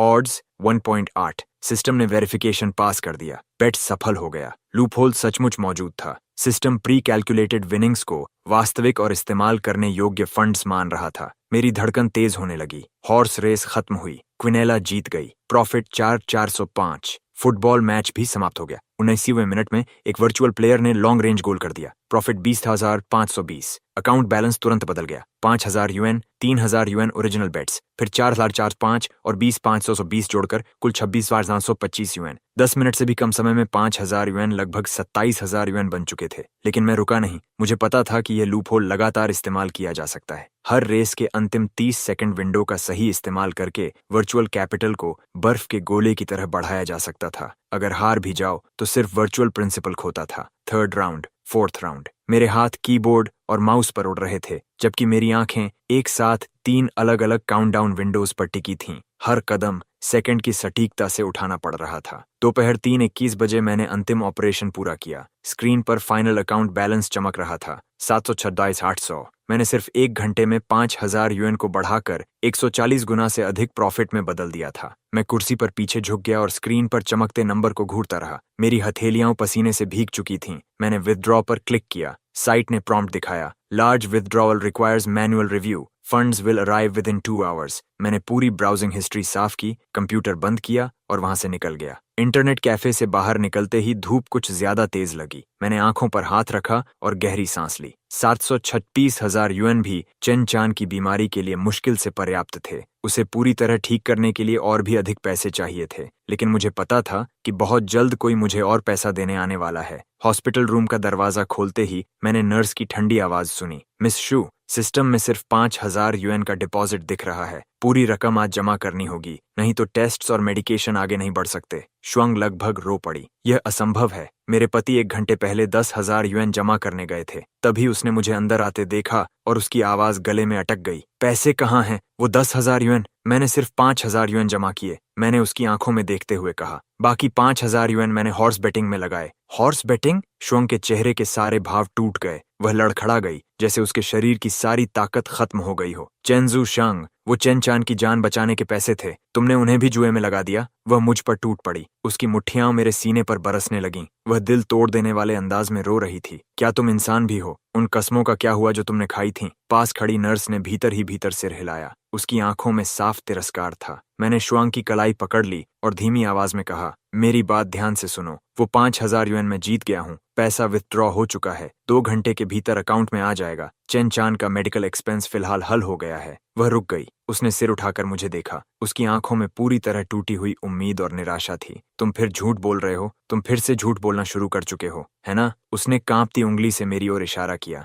तुम जानते हो कि मुझे तुम्हारा गैम्बलिंग सबसे ज्यादा नफरत है। तुमने जो वादे किए थे उनका क्या? मैं चुप रहा। उस समय मैं जो भी कहता वह सिर्फ बहाना ही लगता। मुझे 2 घंटे दो। मैंने उसका हाथ छोड़ दिया और बिस्तर पर लेटी अपनी पीली पड़ी बेटी को देखा। 2 घंटे बाद मैं पैसे लेकर वापस आऊंगा। मेरे पीछे उसकी दबाई हुई टूट चुकी सिसकियां गूंज रही थीं। जब मैं कुछ गर्म कंजी लेकर वापस लौटा तो श्वंग बिस्तर के पास सिर टिकाए बैठी थी। देखने में वह सोई हुई लग रही थी, लेकिन उसके कांपते कंधे सच्चाई बता रहे थे। चेनचान जाग रही थी। उसके छोटे से शरीर से कई ट्यूब्स जुड़ी हुई थीं। मुझे देखते ही उसने मुश्किल से एक कमजोर मुस्कान बनाई। अच्छी बच्ची बनो चेनचान। मैं झुककर उसके छोटे चेहरे को हल्के से छूने लगा। पापा इस बीमारी को जरूर हरा देंगे और तुम्हें सबसे अच्छे अम्यूजमेंट पार्क में ले जाएंगे। बादलों से भी बड़ी कॉटन कैंडी दिलाएंगे। चेनचान की आंखों में हल्की चमक लौट आई। उसने फुसफुसाकर कहा, मैं हमेशा मम्मी और पापा के साथ रहना चाहती हूँ। श्वंग ने सिर उठाया। उसकी आंखें सूजकर लाल हो चुकी थीं। उसने पहले अपनी बेटी के विनती भरे चेहरे को देखा, फिर मेरी ओर देखा। आखिरकार उसने सिर्फ एक लंबी थकी हुई सांस छोड़ी। रिजल्ट्स शाम तक आ जाएंगे, तुम पहले अपना काम निपटा लो। उसकी आवाज बेहद धीमी थी। मुझे पता था कि यह आखिरी मौका था जो वह मुझे दे रही थी। मैंने समय देखा, मेरा इंतजार करना। वार्ड से बाहर निकलते समय मैंने पीछे मुड़कर नहीं देखा। हॉस्पिटल से निकलकर मैं बैंक की ओर जा रहा था कि अचानक एक काली मर्सिडीज मेरे सामने आकर रुक गई। कार का दरवाजा खुला और 2 भावहीन ब्लैक सूट्स पहने आदमी बाहर उतरे। मिस्टर चेन, बॉस आपको बातचीत के लिए बुला रहे हैं। बहुत तेज प्रतिक्रिया। मैंने सिर हिलाया और कार में बैठ गया। कार का इंटीरियर बेहद विशाल था। सामने 40 की उम्र का एक आदमी बैठा था। उसने एलिगेंट सूट पहन रखा था। उसका चेहरा डरावना नहीं था, बल्कि कुछ हद तक रिफाइंड और विद्वान सा लगता था। गुइडोंग। पिछले जन्म में मेरा उससे काफी संपर्क रहा था। कई बार हमने साथ काम भी किया था। चेंजू शांग। उसने मेरी ओर देखा। काफी काबिल निकले तुम। मेरे 7-8 प्रोग्रामर्स 3 साल से उस बेकार सिस्टम को देख रहे थे। कोई ग्लिच नहीं मिला। तुम आए और एक ही बार में उसमें छेद कर दिया। बताओ कैसे पता लगाया? मैं सीट पर पीछे टिक गया और उसकी आंखों में देखते हुए बोला, बॉस गू गैम्बलिंग डेन चलाते हैं और लोगों के पैसा जीतने से डरते हैं। सिस्टम वल्नरेबिलिटी आपकी समस्या है। मैंने पैसा ईमानदारी से जीता है। क्या? गूदोंग की आंखें सिकुड़ गईं। क्या तुम सोचते हो मैं पेमेंट देने से मुकर जाऊंगा? वह मुस्कुराया। सिर्फ 7 लाख के लिए मैं इतना छोटा आदमी नहीं हूं। पैसा तुम ले सकते हो, लेकिन बिना कोई कीमत चुकाए नहीं। मैं जानता था कि वह मेरा बैकग्राउंड परख रहा था। पिछले जीवन में मैं उसे अच्छी तरह जानता था, लेकिन अभी अपने सारे पत्ते खोलना सही नहीं था। मैं मुस्कुराया। ठीक है, मैं आपका पैसा मुफ्त में नहीं लूंगा। बदले में एक जानकारी देता हूँ। गूदोंग ने भौं उठाई। सुनते हैं आपके पिता ओल्ड मास्टर गू के बारे में। गूदोंग के हाथ में पकड़ी पेन रुक गई। क्या हाल ही में उन्हें कभी कभी चेस्ट टाइटनेस और लेफ्ट शोल्डर में नमनेस महसूस हो रही है? मैंने शांत स्वर में कहा। मैं सलाह दूंगा कि तुरंत कोरोनरी सीटीए करवाइए। विशेष रूप से लेफ्ट एंटीरियर डिसेंडिंग ब्रांच पर ध्यान दीजिए। रूटीन चेकअप्स नॉन कैल्सिफाइड प्लैक्स नहीं पकड़ पाएंगे। गूदोंग की आंखों की पुतलियां सिकुड़ गईं। उसने कुछ सेकंड तक मुझे घूरा, फिर तुरंत फोन मिलाया। डीन वेंग, मेरे पिता का तुरंत कार्डियक एग्जामिनेशन कराइए। Coronary CTA, left anterior descending branch पर विशेष ध्यान। हाँ अभी। कार के अंदर सन्नाटा छा गया। 40 मिनट बाद फोन बजा। गूदोंग ने कॉल उठाई और उसका चेहरा एकदम बदल गया। फोन रखने के बाद उसकी नजरें पूरी तरह बदल चुकी थीं। लेफ्ट एंटीरियर डिसेंडिंग ब्रांच में 85% से अधिक सीवियर स्टेनोसिस है। थोड़ी और देर होती तो वे बचते नहीं। वह रुका। चेंजू, तुम आखिर हो कौन? यह महत्वपूर्ण नहीं है, मैंने उसकी आंखों में देखते हुए कहा। मेरा पैसा और मेरी सुरक्षा। पैसा तुरंत अनफ्रीज कर दिया जाएगा। उसने धीरे से कहा। मेरे इलाके में कोई तुम्हें हाथ नहीं लगा सकता, लेकिन तुम्हारे जैसा आदमी सिर्फ 7 लाख यूएन के लिए इतना जोखिम नहीं उठाएगा। तुम्हारे पास कहने के लिए कुछ और भी है ना? मैं हल्का सा मुस्कुराया। वाकई बहुत समझदार हैं। हाँ, एक और जानकारी है, मैंने उसकी आंखों में देखते हुए कहा। उस औरत के बारे में जिसे आप 10 साल से ढूंढ रहे हैं, और उस बच्चे के बारे में जिसके अस्तित्व के बारे में शायद आपको पता भी नहीं है। गूदोंग तुरंत सीधा बैठ गया। उसका सारा रिफाइंड अंदाज गायब हो गया। उसकी जगह गहरा झटका दिखाई दे रहा था। तुमने क्या कहा? वह सच जंग में रहती है। एक मिडिल स्कूल टीचर से शादी कर चुकी है। शांत जीवन जी रही है। मैंने आवाज धीमी कर दी। उसकी एक बेटी है, 7 साल की। जन्मदिन 17 जून। गूदोंग का चेहरा पीला पड़ गया। उसकी उंगलियां हल्की कांपने लगीं। वह तारीख, वह उम्र, वह समझ गया था कि मैं क्या कहना चाहता हूँ। उसकी आवाज भर्रा गई। हॉस्पिटल रिसोर्सेज, मैं सबसे अच्छा इंतजाम करूंगा। कार का दरवाजा बंद हुआ। मर्सिडीज दूर चली गई। मैं हॉस्पिटल के एंट्रेंस पर खड़ा था। कार्ड में अब 5.72 मिलियन यूएन से अधिक थे। फिलहाल चेन चान के मेडिकल एक्सपेंसेस के लिए पर्याप्त। मैंने फोन कसकर पकड़ा और तेजी से हॉस्पिटल बिल्डिंग के अंदर वापस चला गया। मैं जितनी तेजी से दौड़ सकता था वार्ड की ओर दौड़ा और दरवाजा खोल दिया। श्वंग वहां नहीं थी। मेरे फादर इन लॉ शूजांग की बेड के पास बैठे थे। उनका चेहरा उदास था। तुम्हारी अपनी बेटी इतनी बीमार है और तुम इधर उधर घूम रहे हो। मैंने उनकी बात अनसुनी कर दी। बेड के पास गया, चेन चान के माथे को छुआ और धीरे से पूछा, माँ कहाँ है? किसी काम से बाहर गई है। मुझे कहा था कि मैं चेन चान का ध्यान रखूं। शूजांकी ने ठंडी आवाज में कहा, तुम दोनों एक जैसे हो, घंटों से गायब हो। मेरा दिल जोर से डूब गया। शुअंग कभी भी चेन चान को घंटों के लिए अकेला छोड़कर नहीं जाती। मैंने तुरंत उसका फोन मिलाया। कोई जवाब नहीं। शूजांकी भी कुछ समझ गए। मंग मंग फोन क्यों नहीं उठा रही? तभी कॉरिडोर से एक क्लीनर की झुंझलाहट भरी आवाज सुनाई दी। ये बेरहम लोग फिर से टॉयलेट में सरोगेसी एजेंसी के एड्स चिपका गए। पैसे के लिए कुछ भी करेंगे। मेरे दिमाग में बिजली सी कौंधी। शुअंग ऐसा नहीं करेगी। नहीं, वह इतनी मूर्ख नहीं हो सकती। लेकिन अगले ही पल मुझे उसका लाल आंखों वाला जिद्दी चेहरा याद आ गया। वह करेगी, सच में करेगी। मैं मुड़ा और वार्ड से बाहर भागा। कहाँ जा रहे हो? शूजांकी पीछे से चिल्लाए। हॉस्पिटल अभी भी पेमेंट मांग रहा है। मैं मेडिकल फीस भर चुका हूँ। आप और दादी चेन चान का ध्यान रखिए। मैं विमेंस रेस्टरूम की ओर भागा। अंदर से चीखें सुनाई दे रही थीं, लेकिन मैंने परवाह नहीं की। एक एक स्टॉल खोलकर देखने लगा। तीसरे स्टॉल की दीवार पर टेढ़े मेढ़े अक्षरों में एक फोन नंबर लिखा था। उसके नीचे लिखा था, हाई पे फॉर सरोगेट्स, 300,000 एडवांस्ड पेमेंट। मैंने तुरंत नंबर मिलाया। मुझे एक सरोगेट चाहिए। मैंने अपनी आवाज धीमी कर ली। मेरा लहजा ठंडा और सख्त था। बच्चे की तुरंत जरूरत है, पैसे की कोई समस्या नहीं है। दूसरी तरफ की महिला सतर्क हो गई। सर, आपने गलत नंबर मिलाया है। बेवकूफ मत बनो।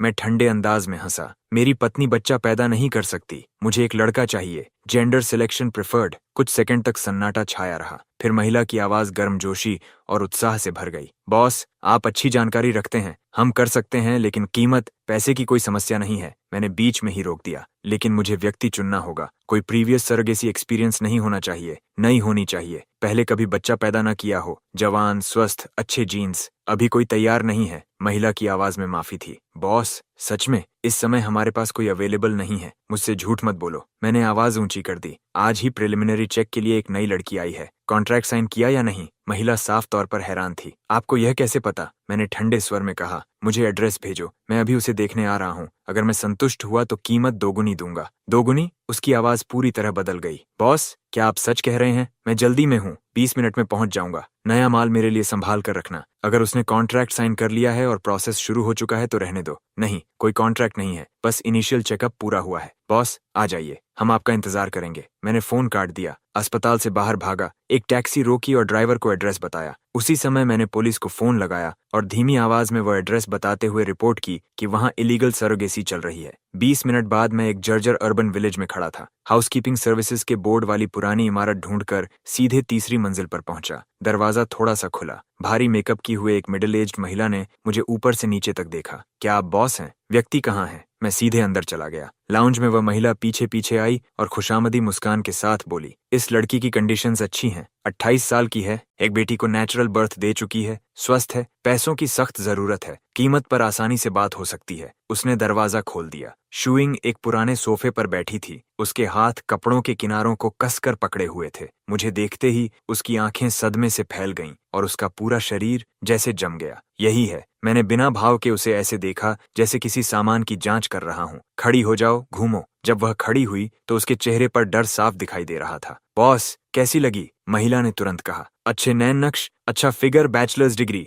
मैं शुमंग के पास गया और उसका चेहरा गौर से देखा। बहुत दुबली है। क्या ये लड़के को जन्म दे सकती है? मैं 100% गारंटी नहीं दे सकती, लेकिन हम स्क्रीनिंग कर सकते हैं। महिला ने जल्दी से समझाया। मुझे हर हाल में लड़का चाहिए। मैंने ठंडे स्वर में कहा। मैं ज्यादा पैसे दे सकता हूँ, लेकिन अगर बेटी हुई तो पूरी जिम्मेदारी तुम्हारी होगी। बॉस, ये बहुत बड़ा रिस्क है। बड़ा रिस्क, बड़ा प्रॉफिट। मैं महिला की ओर मुड़ा। मैं इसी को लूंगा। अपनी कीमत बताऊं? अभी कॉन्ट्रैक्ट साइन करो। मैं इसे अभी लेकर जा रहा हूँ। Boss, process? मैं जल्दी में हूँ। मैंने जेब से बैंक कार्ड निकाला। पैसे की कोई समस्या नहीं है, मैं इसे अभी लेकर जा रहा हूँ। मिडिल एज्ड महिला की आंखें इधर उधर घूमने लगीं। बॉस, ये स्टैंडर्ड प्रोसीजर नहीं है। अगर आप इसे लेकर चले गए तो किसी ऐसे व्यक्ति को बुलाओ जो फैसला कर सके। मैंने उसे घूरा। या तुम फैसले नहीं ले सकती? महिला का चेहरा बदल गया। बॉस, 1 मिनट रुकिए। वह बाहर चली गई और दरवाजा बंद कर दिया। जैसे ही दरवाजा बंद हुआ, शुअंग दौड़कर मेरे पास आई और मेरी बांह पकड़ ली। क्या तुम पागल हो? चलो अभी यहाँ से निकलते हैं। मैंने उसका हाथ कसकर पकड़ लिया। मुझ पर भरोसा करो। तभी बाहर से कदमों की आवाज आई। दरवाजा खुला।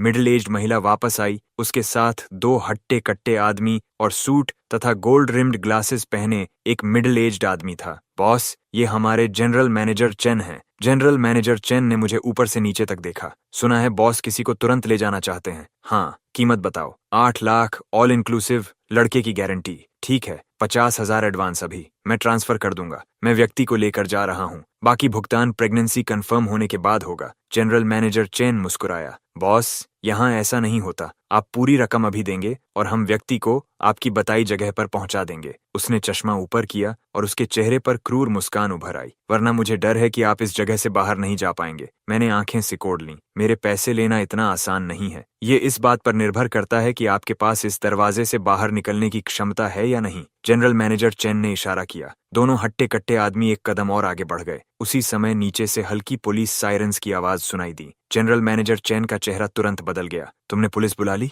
मैंने किसी को नहीं बुलाया। मैं ठंडे अंदाज में हंसा। लेकिन लगता है तुम्हारा धंधा ज्यादा साफ नहीं है। सायरन्स तेजी से पास आने लगीं। नीचे से लोगों के चिल्लाने की आवाजें सुनाई देने लगीं। जनरल मैनेजर चेन गाली बक उठा। इसके पैर तोड़ दो, पीछे वाले दरवाजे से निकलो। दोनों हट्टे कट्टे आदमी दाएं और बाएं से मेरी तरफ झपटे। मैंने श्वंग को जोर से दीवार की तरफ धक्का दिया। एक कुर्सी उठाई और बाएं वाले आदमी पर दे मारी। कुर्सी उसके कंधे पर टूट गई। वह कराहते हुए लड़खड़ा गया, लेकिन दूसरे आदमी का मुक्का पहले ही मेरी कनपटी की तरफ आ चुका था। मैं मुश्किल से बच पाया। उसका मुक्का मेरी गाल की हड्डी को छूता हुआ निकल गया और जलन छोड़ गया। इससे पहले कि मैं खुद को संभाल पाता, ठंडी चमक दिखाई दी। उसने वास्तव में स्प्रिंग लोडेड नाइफ निकाल लिया था और उसे सीधे श्वंग की तरफ घोंप रहा था। उसकी चीख मेरे कानों में गूंज उठी। पलक झपकते ही मैं आगे कूद पड़ा और खुद को श्वंग के सामने खड़ा कर दिया। मांस में धंसती हुई ब्लेड की आवाज भारी और मंद थी। अगले ही पल मेरे बाएं कंधे में असहनीय दर्द फट पड़ा। पहले बर्फ जैसा ठंडा, फिर आग की तरह जलता हुआ। वह हट्टा कट्टा आदमी उम्मीद नहीं कर रहा था कि मैं खुद को चाकू पर फेंक दूंगा।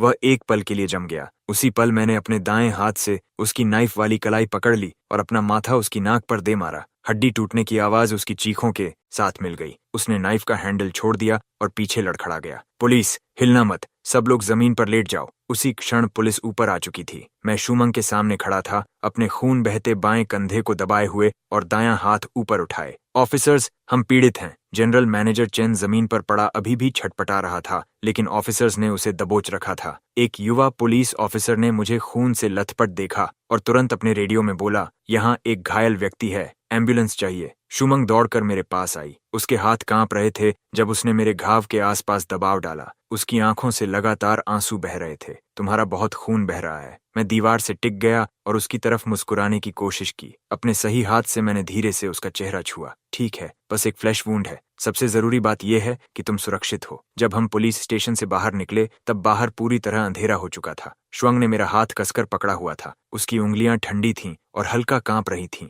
हम एक शांत जगह तक चले गए। वहां पहुंचकर वह रुक गई और सिर उठाकर मेरी तरफ देखने लगी। उसका चेहरा आंसुओं से भीगा हुआ था। तुम्हें कैसे पता चला कि मैं वहां थी, और तुम अकेले वहां आने की हिम्मत कैसे कर सकते थे? मैंने हाथ उठाकर धीरे से उसके आंसू पोंछ दिए। अस्पताल वापस पहुंचने पर नर्स ने मेरे घाव का इलाज किया। बाएं कंधे के नाइफ वूंड पर दर्जन भर से भी ज्यादा स्टिचेस लगाने पड़े। डॉक्टर ने कहा कि अगर घाव थोड़ा और गहरा होता तो नर्व्स को नुकसान पहुंच सकता था। बैंडेज होने के बाद मैंने श्वांग से कहा कि वह पहले वार्ड में वापस जाकर चान चान को देख ले। वह झिझकी, लेकिन अपनी बेटी से इतने लंबे समय तक दूर रहने के कारण चिंतित भी थी। आखिर में उसने सिर हिला दिया। मैं ट्रीटमेंट रूम की कुर्सी पर बैठ गया और सांस संभालने लगा। तभी मेरा फोन बज उठा। बैंक का टेक्स्ट मैसेज था। गुइदोंग ने फिर से कुछ पैसे ट्रांसफर किए थे और लिखा था कि यह चेंचन के मेडिकल सपोर्ट के लिए है। मैंने अमाउंट देखा, काफी था। जब मैंने वार्ड का दरवाजा खोला तो शूहाई कॉरिडोर के आखिर में फोन पर बात कर रहा था। मुझे देखते ही उसका चेहरा अंधेरा पड़ गया। उसने फोन काट दिया और मेरी तरफ चल पड़ा।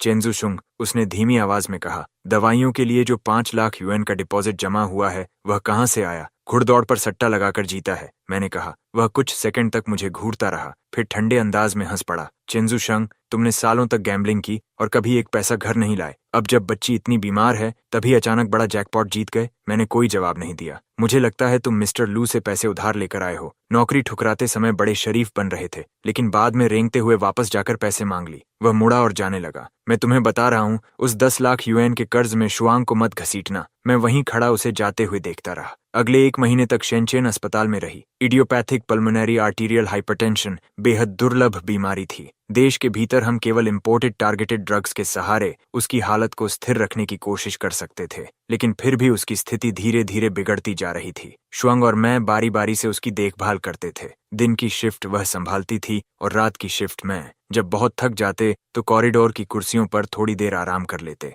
जब भूख लगती तो अस्पताल की कैफेटेरिया से मिलने वाले सबसे सस्ते बॉक्स्ड मील्स खाकर काम चलाते। शू परिवार कभी नहीं आया। मुझे पता था कि शुआंग अंदर ही अंदर बहुत दुखी थी, लेकिन उसने कभी कुछ नहीं कहा। कभी कभी मैं आधी रात को जाग जाता और उसे चेनचेन के बिस्तर के पास बैठा देखता। उसकी छोटी सी हथेली थामे हुए शून्य में खोई हुई नजरों से देखती रहती। 1 महीने बाद आखिरकार शू परिवार आया। डॉक्टर अभी अभी जांच पूरी करके गया था। उसने हमें बताया कि वर्तमान मेडिकेशन केवल बीमारी की प्रगति को धीमा कर सकती है, उसे उलट नहीं सकती। लंबे समय में चेनचेन के दिल और फेफड़ों पर बोझ लगातार बढ़ता जाएगा। ये सुनने के बाद शू जंगची ने तुरंत पैसों की बात छेड़ दी। वह 5 लाख युएन लगभग खत्म हो गए होंगे, है ना? शू हाय ने ठंडे स्वर में कहा। उसे वापस करने का इंतजाम कर लिया? शुआंग ने कहा कि वह उधार नहीं था। गुआनरू ने तुरंत बीच में टोक दिया। तो क्या आसमान से गिरा था? शू जंकी ने सबके सामने मेरी नाक की तरफ उंगली करके गुस्से से कहा। झूठे, मेरी बेटी और मेरी नातिन दोनों की जिंदगी तुमने बर्बाद कर दी। मैंने अपना गुस्सा दबा लिया।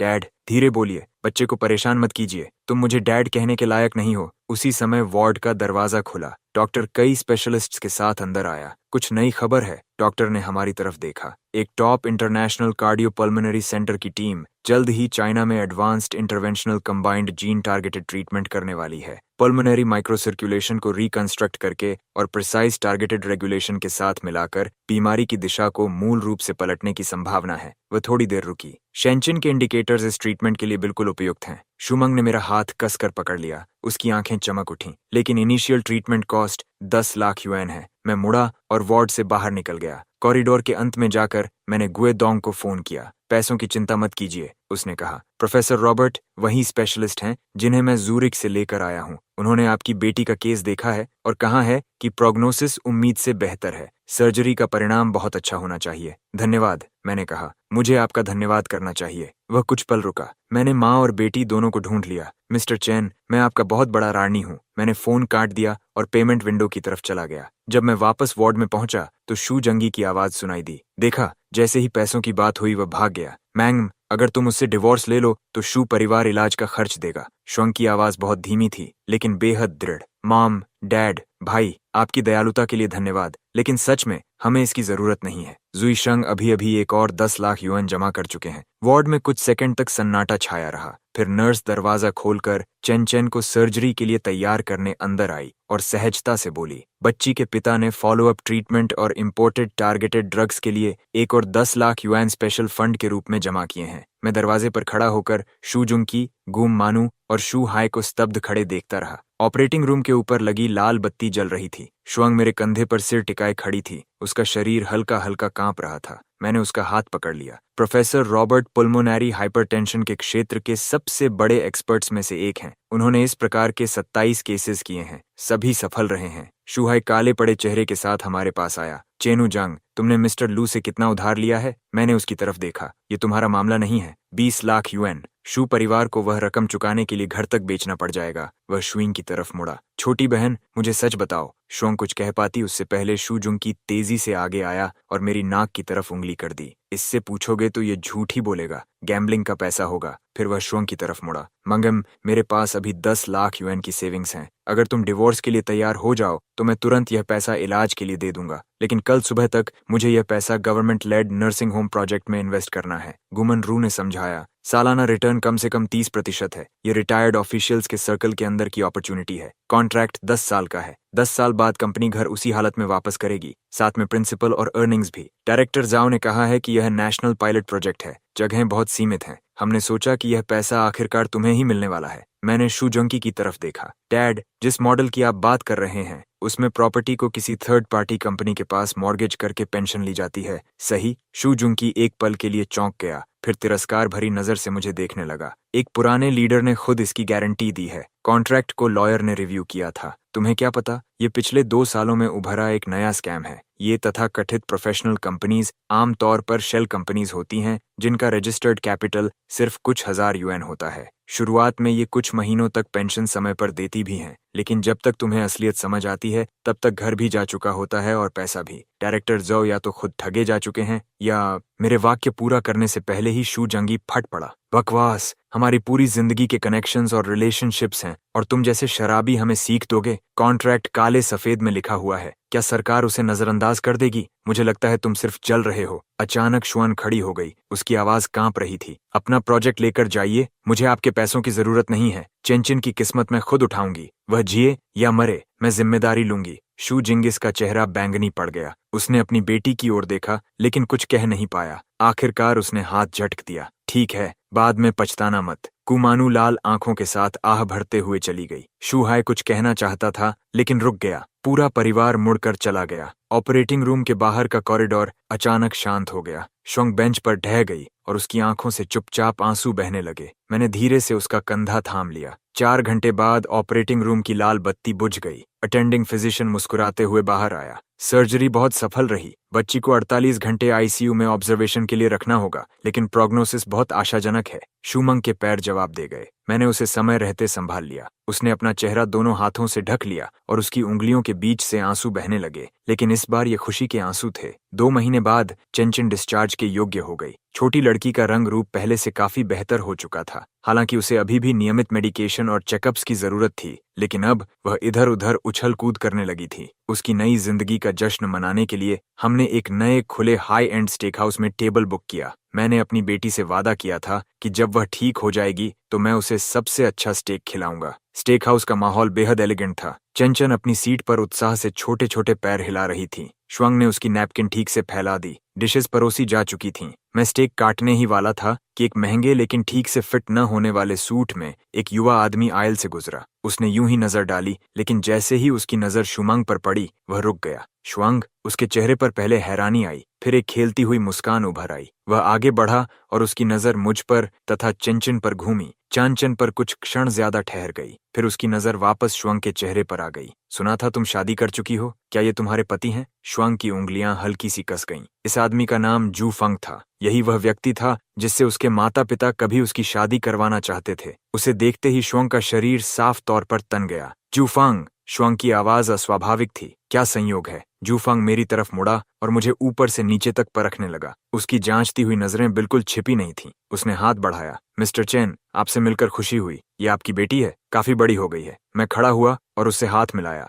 उसने जानबूझकर बहुत जोर लगाया। मैं जरा भी नहीं हिला, बस शांत भाव से उसकी तरफ देखता रहा। जब इतना अच्छा संयोग है तो क्यों न साथ बैठें? जूफांग ने सहजता से कहा और अपने पीछे खड़ी नाजुक मेकअप वाली महिला की तरफ मुड़ा। हे पिंग, ये मेरी पुरानी दोस्त शुअंग और इनके पति हैं। फिर उसने शुअंग की तरफ इशारा किया। मंगमिंग, और ये मेरी गर्लफ्रेंड हे पिंग है। उसने ओल्ड फ्रेंड और गर्लफ्रेंड शब्दों पर थोड़ा ज्यादा जोर दिया। हे पिंग की आंखें तेजी से शुअंग पर घूमी और आखिर में उसके कपड़ों पर जाकर ठहर गईं। उसके चेहरे पर हल्की श्रेष्ठता का भाव उभर आया। वह चमकदार मुस्कान के साथ बोली, सिस्टर शू, सही? क्या संयोग है? आइए साथ बैठते हैं। टेबल के नीचे शू मंग ने धीरे से मेरा हाथ पकड़ लिया। मैंने भी उसका हाथ थाम लिया और हाइपिंग की तरफ मुस्कुराया। सिस्टर शू कहना तो बहुत शिष्टाचार है, वह तो मेरी पत्नी से कहीं ज्यादा मैच्योर लगती है। हाइपिंग का चेहरा तुरंत अकड़ गया। जूफांग ने कई महंगे डिशेस ऑर्डर किए और फिर मेरी तरफ देखा। मिस्टर चैन, आजकल कहाँ काम करते हैं? आज की दावत मेरी तरफ से है, मैंने सपाट स्वर में कहा। मैं एक छोटा बिजनेस चलाता हूँ। छोटा बिजनेस भी अच्छा होता है, कम से कम आजादी तो मिलती है। फिर वह वेटर की तरफ मुड़ा। मंत्रा ड्राई व्हाइट वाइन 2015 विंटेज की एक बॉटल लाइए, पहले डिकैंट कर दीजिए। उसने वाइन का नाम बहुत सहजता से बोला और फिर शूमंग की तरफ देखा। मोमो, मुझे याद है कि तुम पहले ज्यादा नहीं पीती थी, लेकिन ये व्हाइट वाइन सी फूड के साथ बिल्कुल परफेक्ट जाती है। तुम थोड़ा सा ट्राई कर सकती हो? हेपिंग तुरंत बोल उठी। हाँ, आओंग खाने पीने को लेकर बहुत पर्टिकुलर है। ये वाइन भी सस्ती नहीं होगी, है ना? वह मानो जू फांग से पूछ रही थी, लेकिन उसकी नजरें शोंग पर टिकी हुई थीं। जूफांग ने सहजता से कहा, कोई बात नहीं, आज के डिशेस के साथ ये अच्छी रहेगी। वाइन जल्दी ही आ गई। एटिकेट के अनुसार वेटर ने पहले थोड़ा सा वाइन जूफांग्स के ग्लास में डाला ताकि वह टेस्ट कर सके। जूफांग ने ग्लास को घुमाया, उसकी खुशबू ली, एक घूंट पिया, कुछ पल स्वाद महसूस किया और फिर सिर हिलाया। ठीक है, पूरा प्रोसेस बहुत दिखावे के साथ किया गया। जैसे ही वेटर सबके लिए वाइन डालने वाला था, मैंने हल्के से हाथ उठाकर उसे रोक दिया और शूमन के सामने रखा ग्लास उठा लिया। सॉरी, क्या आप यह ग्लास बदल सकते हैं? इसे पर्याप्त समय तक चिल नहीं किया गया है। इससे मांट्राचे की फ्रूटीनेस और मिनरलिटी प्रभावित होगी, खासकर उसका अपेक्षाकृत डेलिकेट बॉडी। वेटर चौंक गया। बार बार माफी मांगते हुए उसने ग्लास बदल दिया। मैंने नया ग्लास उठाया, ध्यान से देखा, फिर वाइन उठाकर जोंग के लिए थोड़ा सा डाला। उसने आश्चर्य से मेरी ओर देखा, ग्लास उठाया और सावधानी से एक छोटा घूंट लिया। जूफंग्स के चेहरे की सहजता तुरंत डगमगा गई। उसने गला साफ किया। मिस्टर चेन ग्लासवेयर को लेकर काफी पर्टिकुलर हैं, लेकिन मांट्रा एपेलेशन की विशेषता वास्तव में पुलन की एलिगेंस और शान की रिचनेस के संतुलन में है। मैं हल्का सा मुस्कुराया। 2015 विंटेज बुरा नहीं है, लेकिन अगर आज के सीफूड के साथ सचमुच पेयरिंग करनी हो तो पड़ोसी डोमेन का 2014 vintage court and Charlemagne structure के हिसाब से कहीं अधिक कॉम्प्लीमेंट्री होता। जूफंग्स का चेहरा अकड़ गया। उसने तुरंत विषय बदल दिया। उसके चेहरे पर हल्की नाराजगी थी। पिछले 2 सालों में मैंने अपनी लैंडस्केपिंग कंपनी शुरू की है। बड़े रियल एस्टेट डेवलपमेंट्स के सपोर्टिंग प्रोजेक्ट्स करता हूँ। काम कठिन है, लेकिन इनकम अच्छी है। उसने 2 उंगलियां उठाकर हिलाई। हे पिंग तुरंत बोली, आउंग बहुत मॉडेस्ट बन रहा है। ये साल में 20 लाख से ज्यादा कमाता है। शिंगरोन ग्रुप को जानते हैं ना? उनके कई हाई एंड प्रॉपर्टीज की लैंडस्केपिंग हमने की है। फिर उसने शुआंग की तरफ देखकर चिंता जताने का नाटक किया। अगर तुम्हें घर खरीदना हो तो बस एंग से कह देना, वह बहुत डेवलपर्स को जानता है। तुम्हें सबसे कम नेबर प्राइस दिला देगा। मैंने देखा शूमंग के होंठ कसकर भींच गए थे। जूफंग ने उसकी तरफ देखा और बड़े उदार अंदाज में हाथ हिलाया। हे पिंग, ऐसा मत कहो। मंगेम, तुम्हारा पुराना घर सच में बदल देना चाहिए। अगर किसी चीज की जरूरत हो तो मुझे बताना, मैं तुम्हें इंटरनल प्राइस दिलवा दूंगा। मार्केट से कम 1 या 2 लाख युआन सस्ता पड़ेगा। टेबल के नीचे जू मंग्स की उंगलियां कस गईं। मैंने धीरे से उसका हाथ ढक लिया। जरूरत नहीं है, मेरे पास भी डिस्काउंटेड प्रॉपर्टीज के चैनल्स हैं। जूफांग ने अविश्वास से मुझे देखा। ये घमंड करने का समय नहीं है। सुना है तुम्हारी आर्थिक स्थिति थोड़ी तंग है। 1-2 लाख युआन बचाना असली बचत होती है। मेंजा के लिए इतनी मुश्किल क्यों उठानी? हे पिंग ने तुरंत उसका साथ दिया। बिल्कुल, आओंग डेवलपर के जनरल मैनेजर को बहुत अच्छी तरह जानता है। बस एक फोन कॉल की बात है। जो पैसा बचेगा उससे बच्ची के लिए न्यूट्रिशन खरीदा जा सकता है। फिर उसकी नजर शुआंग्स के कपड़ों पर गई। जुआंग्स का चेहरा लाल हो गया। वह कुछ कहना चाहती थी, लेकिन मैंने टेबल के नीचे उसका हाथ हल्के से दबा दिया। मैंने पानी का एक घूंट लिया। मेरे भीतर गुस्सा उठ रहा था। आज का दिन मेरी बेटी की नई जिंदगी का जश्न मनाने के लिए था, इन दोनों की दोहरी नौटंकी सुनने के लिए नहीं। मैं उन्हें जाने के लिए कहने ही वाला था कि तभी बगल से एक हल्की हैरानी भरी आवाज आई। मिस्टर चेन, हम सबने मुड़कर देखा। प्राइवेट रूम की दिशा से लू शिंगरांग तेजी से हमारी ओर आ रहा था और उसके चेहरे पर सच्ची मुस्कान थी। मैं थोड़ा हैरान हुआ। अंदर आते समय मैंने सेलिब्रिटी वॉल पर ओनर के साथ उसकी तस्वीर देखी थी, लेकिन वास्तव में उससे मुलाकात हो जाएगी ये नहीं सोचा था। जूफांग स्प्रिंग की तरह अपनी कुर्सी से उछल पड़ा। उसकी कुर्सी जोर की आवाज के साथ पीछे गिर गई। उसने जल्दी से उसे सीधा किया। उसके चेहरे पर खुशामदी मुस्कान भरी हुई थी। वह झुककर दोनों हाथ आगे बढ़ाते हुए बोला, क्या संयोग है। मैं लैंडस्केप आर्किटेक्चर से जूफांग हूँ। पिछले साल आपकी कंपनी के अप्रिसिएशन बैंक्वेट में मैंने आपको देखा था। क्या आपको याद है? उसने विजयी नजरों से हमारी तरफ देखा। लू शिंगरांग ने हल्का सा भौहें सिकोड़ ली। साफ था कि उसे याद नहीं था कि यह कौन है। उसकी नजर जल्दी से जूफंग के ऊपर से गुजरी और मुझ पर आकर रुक गई। शिष्टाचारवश लू शिंगरांग ने उससे संक्षिप्त रूप से हाथ मिलाया और सपाट स्वर में कहा, ओह नमस्ते। वह एक छोटा सा हैंडशेक भी जूफंग के लिए मानो माओवाई पीने जैसा गौरव बन गया। उसके गाल लाल हो गए और वह और सीधा खड़ा हो गया, लेकिन लू शिंगरांग ने लगभग तुरंत अपना हाथ वापस खींच लिया। मेरी तरफ मुड़ा, स्तब्ध खड़े जूफांग के पास से निकलकर सीधे मेरे सामने आया और अपना हाथ बढ़ाया। मिस्टर चेन, क्या संयोग है। पिछली बार अलग होने के बाद से मैं आपसे संपर्क करना चाहता था, लेकिन मुझे डर था कि कहीं परिवार की देखभाल करते समय मैं आपको परेशान न कर दूं। आज आपसे मिलना सच में किस्मत की बात है। मैं खड़ा हुआ और उससे हाथ मिलाया। मिस्टर लू, बहुत समय बाद मुलाकात हुई। मैंने देखा कि मेरे बगल में खड़े जुइंग की आंखें पूरी तरह फैल गई थीं।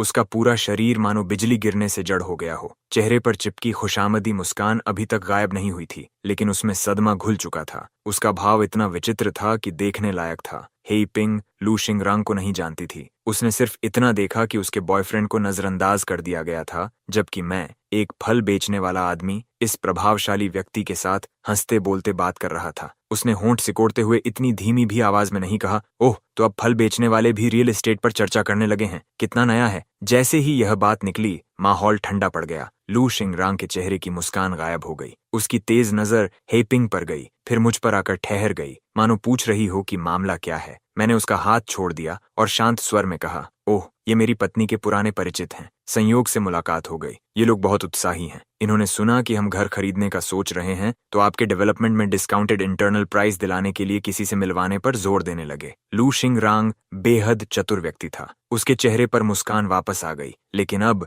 वह अधिक पॉलिश थी और उसमें हल्की ठंडक छिपी हुई थी। उसने मेरी तरफ देखा और ऊंची आवाज में कहा, अरे छोटे भाई, तुम भी कमाल करते हो। उसने मेरे हाथ पर थपकी दी। हमारे रिश्ते में तुम मेरे घर खरीदने के लिए डिस्काउंटेड प्राइस की बात कर रहे हो? फिर उसकी नजर स्तब्ध खड़े जूफांग और हेइपिंग पर गई। मुस्कान वहीं रही, लेकिन उसके स्वर में स्पष्ट श्रेष्ठता थी। छोटे भाई, भाभी और ये नन्ही बच्ची। उसने प्यार से कैन की तरफ देखा। मेरी किसी भी प्रॉपर्टी में जो यूनिट पसंद हो, सीधे बता देना। उसने निर्णायक अंदाज में हाथ हिलाया। मैं तुम्हें एक दे दूंगा। यह वाक्य मानो सिर के ऊपर गड़गड़ाते हुए आसमान से गिरा हुआ थंडरक्लैप था। मैंने देखा कि जुआंग्स के चेहरे का सारा खून उतर गया। उसकी आंखें लगभग बाहर निकल आईं, मुंह खुला का खुला रह गया और शरीर डगमगाने लगा। हेपिंग पूरी तरह भ्रमित थी। वह लू शिंगरांग को देखती, फिर मुझे देखती, फिर अपने बॉयफ्रेंड के ऐसे चेहरे को देखती मानो उसकी आत्मा शरीर छोड़ चुकी हो। उसका मुंह खुला था, लेकिन शब्द नहीं निकल रहे थे। लू शिंगरांग हमें प्राइवेट रूम में ले गया। अंदर बैठे 3 सीनियर एग्जीक्यूटिव्स साफ तौर पर हैरान थे। मैं आपका परिचय कराता हूँ, लू शिंगरांग ने बड़े उत्साह से कहा। मिस्टर चेन शिंग, मेरे मेंटोर। तीनों एग्जीक्यूटिव्स तुरंत खड़े हो गए और सिर हिलाया, लेकिन उनकी आंखों का आश्चर्य छिप नहीं पाया। मेंटोर? इतना युवा और पत्नी व बच्चे के साथ? लू शिंगरांग ने खुद मेरे लिए चाय डाली। छोटे भाई, पिछली बार सुइहू टर्न्ड के बारे में आपकी याद दिलाने की वजह से हमने आपकी सलाह के अनुसार कीमत बढ़ाई और प्रॉफिट 30% बढ़ गया। बोर्ड ने अभी फैसला किया है कि अगले 2 सालों तक हम उसी क्षेत्र पर पूरा ध्यान देंगे। मैंने चाय का कप नीचे रखा और शांत स्वर में कहा, मिस्टर लू, सबवे एक्सटेंशन तो निश्चित है, लेकिन अगले 5 वर्षों तक शहर का मुख्य फोकस पूर्व दिशा नहीं होगा। क्या? तीनों एक साथ बोल पड़े। मार्केटिंग डायरेक्टर जनरल मैनेजर वांग ने भौहें सिकोड़ लीं। मिस्टर चेन, आपका क्या मतलब है? हमने उस क्षेत्र पर व्यापक रिसर्च की है। वहाँ पर्याप्त लैंड रिजर्व्स हैं और सबवे का बूस्ट भी मिलेगा। वही निश्चित रूप से वैल्यू हॉटस्पॉट है। इन्वेस्टमेंट डायरेक्टर जनरल मैनेजर जो ने भी कहा, म्यूनिसिपल गवर्नमेंट की वर्क रिपोर्ट में भी शहर का विस्तार पूर्व दिशा में करने का उल्लेख है।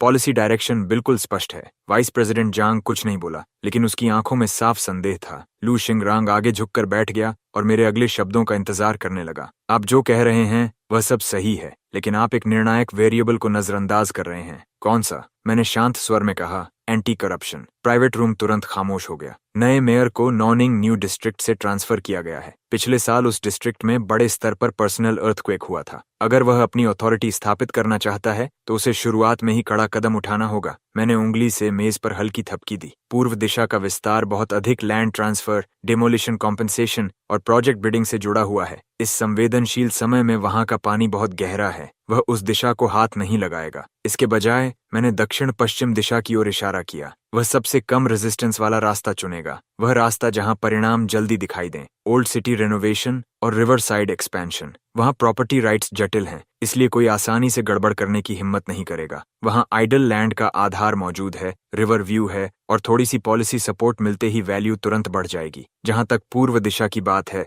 मैंने सिर हिला दिया। इस समय वह एक प्रेशर कुकर की तरह है। जो भी इसमें कूदेगा वह एंटी करप्शन की चपेट में आकर कुचल सकता है और 3 साल तक हिल भी नहीं पाएगा। मेरे शब्द गिरते ही कमरे में सन्नाटा छा गया। मैंने देखा कि तीनों सीनियर एग्जीक्यूटिव्स के चेहरे वहीं जम गए। लू शिंगरांग के हाथ में पकड़ा चाय का कप हवा में ही रुक गया। उसके चेहरे पर हैरानी से समझ आने वाला भाव उभरा। उसे अचानक याद आया कि कुछ दिन पहले एक डिनर पार्टी में एक लीडर ने यूं ही कैजुअली कहा था कि ओल्ड सिटी इंप्रूवमेंट भी एक दिशा हो सकती है। मैंने मुड़कर शुआंग की ओर देखा। उसकी आंखें पूरी तरह खुली हुई थीं और वह मुझे आश्चर्य से देख रही थी। एंटी करप्शन, लू शिंगरांग बुदबुदाया। फिर अचानक उसने अपना चाय का कप जोर से मेज पर रख दिया और झटके से खड़ा हो गया। वह मेज के चारों ओर घूम कर आया, चायदानी उठाई और खुद मेरे कप में चाय भरते हुए बोला, सिर्फ इकोनॉमी को देखना और पॉलिटिक्स को नजरअंदाज करना लापरवाही है। लिटिल ब्रदर चैन, आज तुमने हमें एक बेहद महत्वपूर्ण सबक दिया है। मैंने देखा कि तीनों सीनियर एग्जीक्यूटिव्स ने हैरानी से सांस खींची। लिू शिंगरांग ने कब किसी के साथ इतनी विनम्रता दिखाई थी? ब्रदर लू,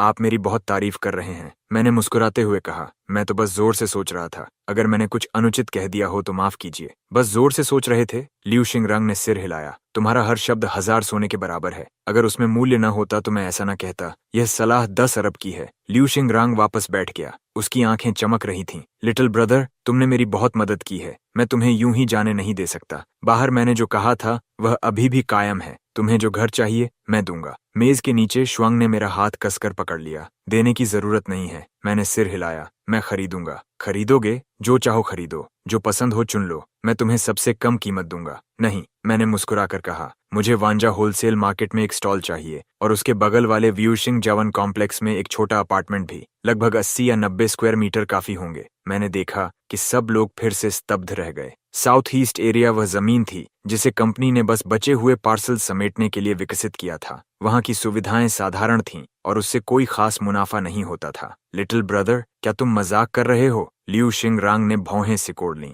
वह इलाका बहुत दूर है। मुझे तुम्हें गोल्डन कोस्ट या रिवरसाइड में बड़ा अपार्टमेंट देने दो। मैंने फिर सिर हिलाया। मैं फलों का कारोबार करता हूँ। होलसेल मार्केट काम के लिए उपयुक्त है और पास में अपार्टमेंट होने से रोजमर्रा की जिंदगी सुविधाजनक रहेगी। लिू शिंगरांग कुछ सेकंड तक मुझे देखता रहा, फिर अचानक हंस पड़ा। उसकी हंसी में बेबसी भी थी और प्रशंसा भी। ठीक है,